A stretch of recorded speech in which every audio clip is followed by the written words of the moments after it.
مزے سے دین سمجھایا اور ان کو نہ سمجھانا بڑا ہوتا تھا، چونکہ میرا پسندیدہ موضوع ہے اعلیٰ حضرت پہ بات کرنا۔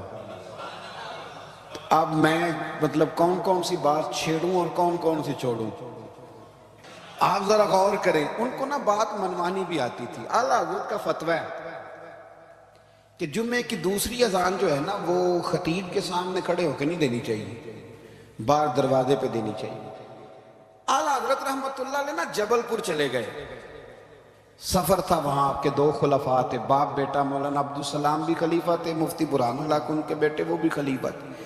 فاضل بریلوی جب وہاں پہنچے نا، عالم وہ نہیں ہوتا کہ جو بات لچھے دار تقریر کر کے تو گزر جائے، عالم وہ ہوتا ہے جس کو بات کرنی بھی آتی ہو اور ذہن میں اتارنی بھی آتی ہے۔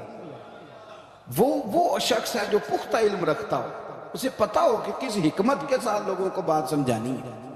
کلم الناس علی قدر عقولہم، اگرچہ مدرسین کی بھی بڑی بات ہے، لیکن ٹھہر ٹھہر کر طریقے سے پیار سے ہمارے بزرگ سمجھاتے تھے۔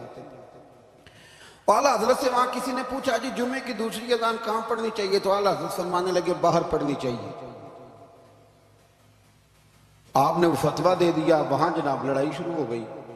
وہاں لوگوں نے کہہ دیا جناب ہمارے ہاں 40 سال سے ہو رہی ہے، کسی نے کہا 35 سال سے۔ اعلیٰ حضرت فرمانے لگے دین تجربے سے نہیں آتا، دین علم سے آتا ہے۔ یعنی 40 سال تجربہ ہو گیا تو اس کا مطلب ہے آپ عالم ہو گئے۔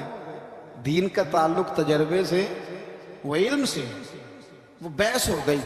اعلیٰ حضرت نا انگریز کی عدالت نہیں جاتے تھے، فرماتے تھے عدالت تو وہ ہوتی ہے جہاں عدل ہوتا ہے، آپ اس کو کچہری کہتے تھے، عدالت کہتے ہی نہیں، تو کبھی گئے ہی نہیں تھے۔ انہوں نے مقدمہ کرا دیا، اعلیٰ حضرت پرچہ کٹوا دیا، جی مولانا نے فساد کرا دیا۔